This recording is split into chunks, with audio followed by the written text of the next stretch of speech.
Tac, la case de l'oncle Tom. De Harriet B. Stowe, pardon, Jones, n'importe quoi, Stowe. Alors, je l'ai trouvé par hasard à Action.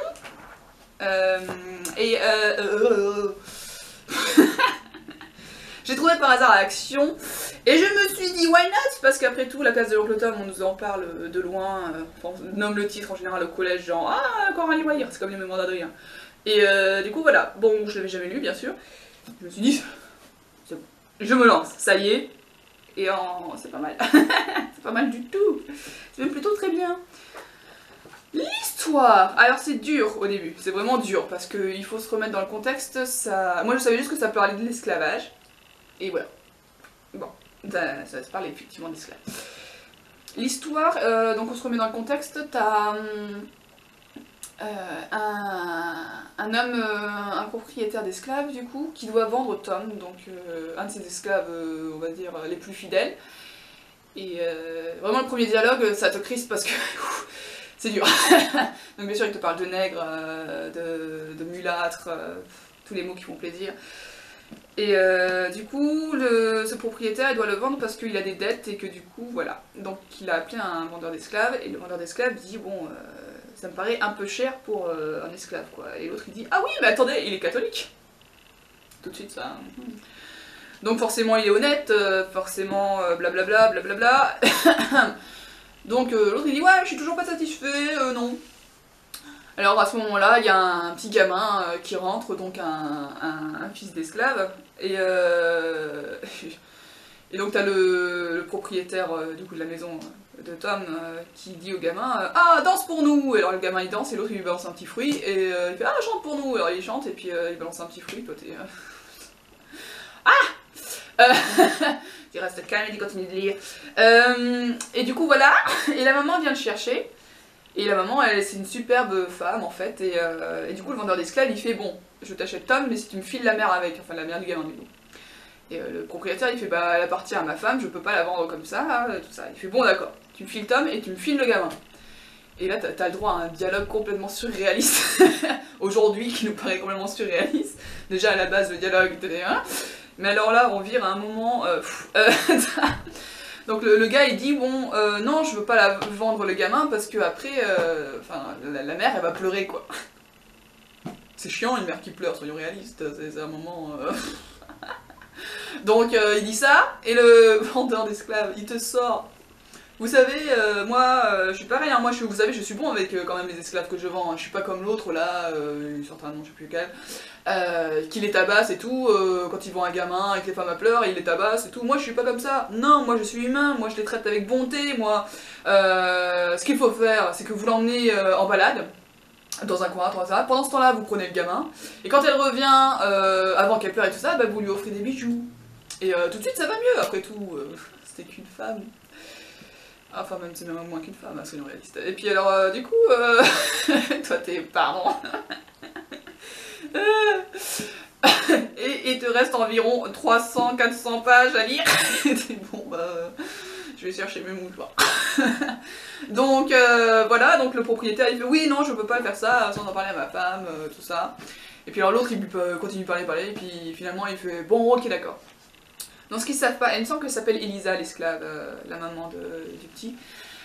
Elisa qui écoute en fait à la porte et qui entend donc qu'on va lui vendre son gamin, donc elle court voir sa maîtresse et elle commence à pleurer, elle dit voilà votre mari veut vendre mon fils et tout, et la femme elle est oh qu'est-ce que tu racontes, il prendrait jamais ce genre de décision sans m'en parler avant, non non non non c'est absolument faux et tout, oh là là, non mais toi franchement, ok, très bien. Donc Elisa elle se dit bon bah, peut-être que c'est vrai, peut-être que j'ai mal entendu, peut-être que bon, elle se calme, voilà.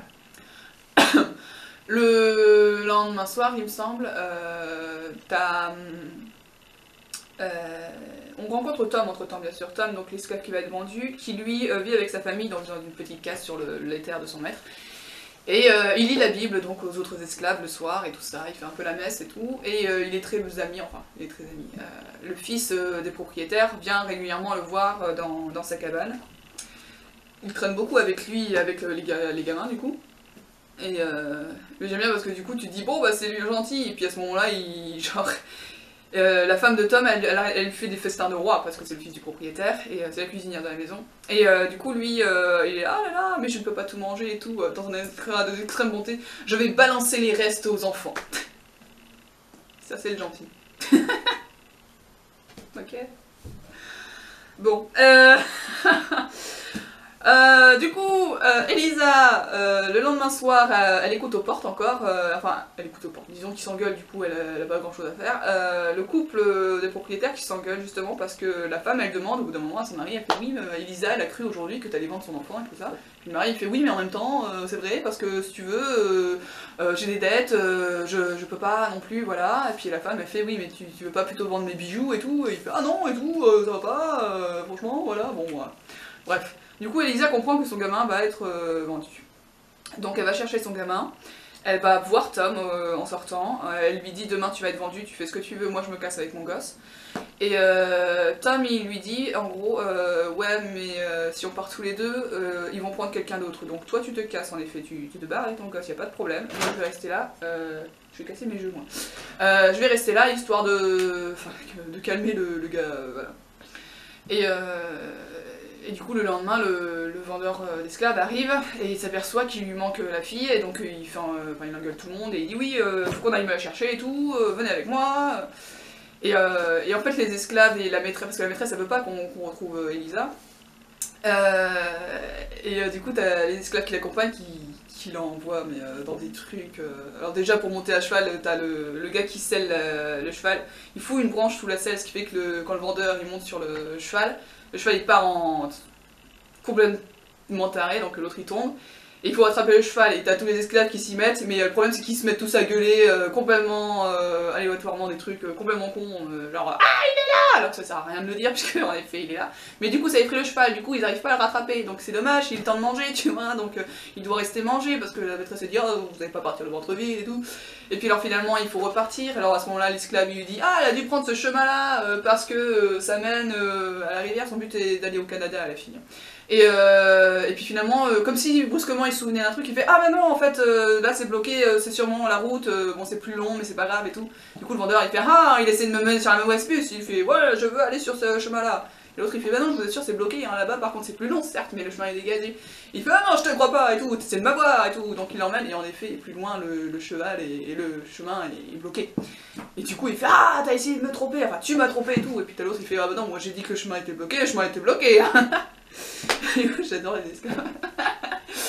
Celui-là il était drôle. Et alors, et en fait, du coup l'histoire du bouquin c'est ça, entre Elisa, on suit l'esclave qui s'enfuit donc avec Elisa et son gamin, et de l'autre côté on suit Tom qui est vendu de propriétaire en propriétaire pour différentes raisons en fait, et qui évolue comme ça tout au long du truc. Et en fait voilà, c'est un bouquin qui est super bien foutu parce qu'on voit tous les caractères en gros, que ce soit esclave ou maître en fait. Il y a ceux qu'on considère dans l'histoire comme méchants qui finalement bah ça a l'air peut-être pas si méchant que ça, voilà. Parce que t'as... Donc Tom, lui, donc c'est le mec qui est droit et tout, peu importe son maître, il le sert fidèlement, il est là pour ça, voilà, il suit. Elisa du coup qui bah, du coup fait tout pour sauver son gosse. T'as un des propriétaires, c'est particulièrement marqué en fait je trouve, dans un des propriétaires de Tom, du coup qui est un esclavagiste il tient une plantation.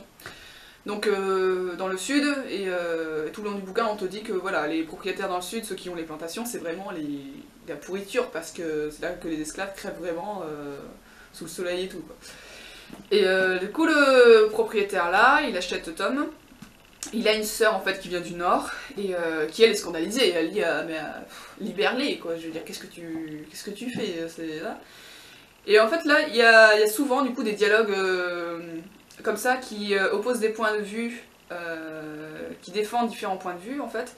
Et donc là on a le propriétaire de plantation qui dit d'accord je les libère et après ils font quoi? Ils vont crever de faim dans la rue, tout ça, parce que il dit clairement que lui, il les traite humainement, quoi. Je veux dire, t'as un de ses esclaves qui s'éclate, il lui pique ses fringues et tout, lui, tant pis, m'en fous, des trucs comme ça, quoi.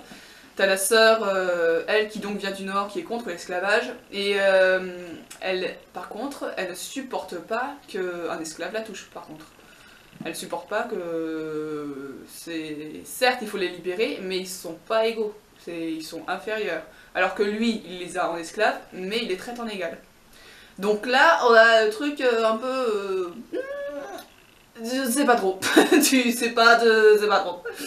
Après c'est pareil au niveau des esclaves, on a oui avec Tom du coup l'esclave fidèle et tout ça, mais on a l'esclave aussi qui est battu bien sûr et qui a une vie misérable, mais il y a aussi les esclaves voleurs, il y a ceux qui essaient de s'enfuir, il y a ceux qui sont repris, il y a ceux qui sont... voilà, il n'y a pas que des esclaves honnêtes et malheureux.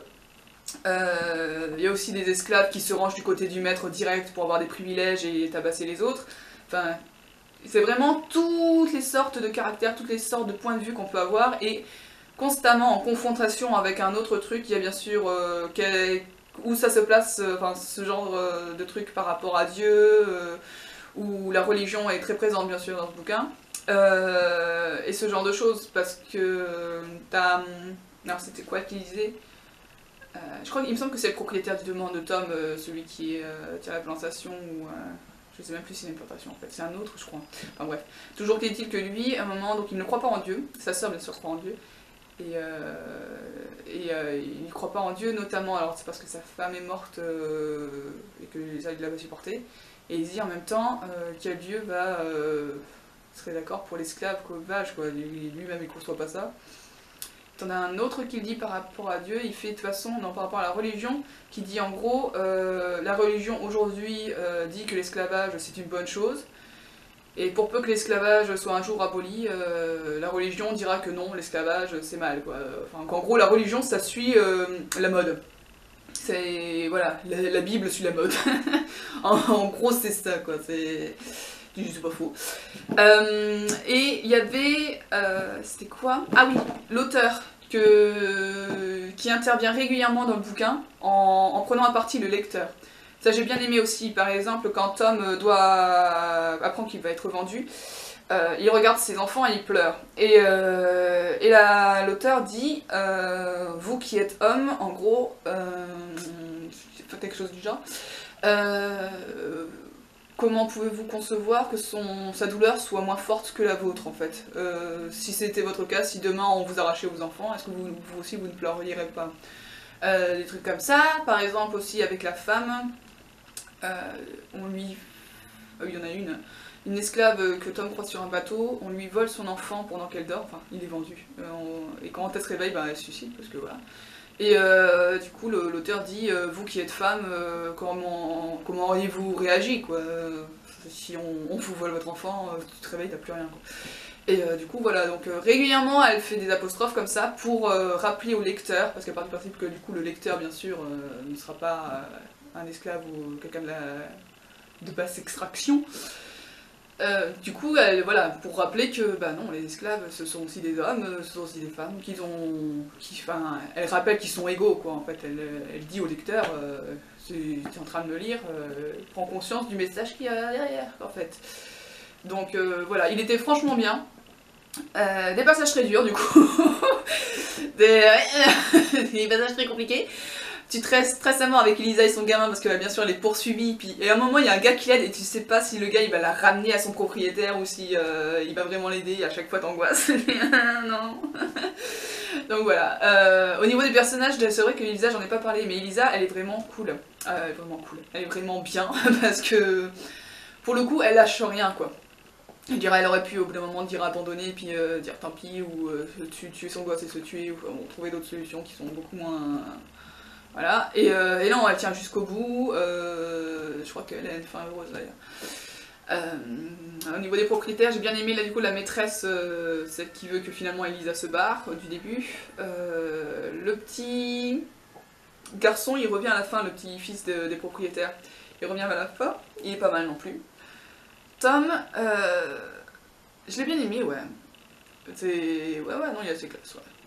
J'ai du mal parce qu'il est très religieux et moi la religion j'ai un peu de mal. Du coup il est toujours oh Dieu nous aidera, Dieu nous pardonnera et tout, et fait quelque chose quand même hein, parce que ça va pas être aidé. Bref. Non, de manière générale il est vraiment bien. Il y a très peu de personnages que j'ai pas aimés.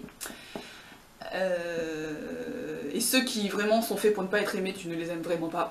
Ils sont poussés jusqu'au bout. Mais voilà, j'ai beaucoup aimé tout le côté discussion sur les points de vue, sur disons un recul en fait finalement sur ce qu'on dit sur l'esclavage et tout ça. Je veux dire que la fille, elle ne pardonne pas, elle est contre, enfin l'auteur, du coup est clairement contre l'esclavage, mais elle ne nie pas non plus qu'il y avait des gars qui avaient des esclaves, qui n'étaient pas pour autant des mauvais gars, et des esclaves qui étaient là, mais qui n'étaient pas pour autant des bons gars, quoi. Enfin bref, voilà, donc oui, La Gaz de l'Oncle Tom, il faut le lire, il est très bien.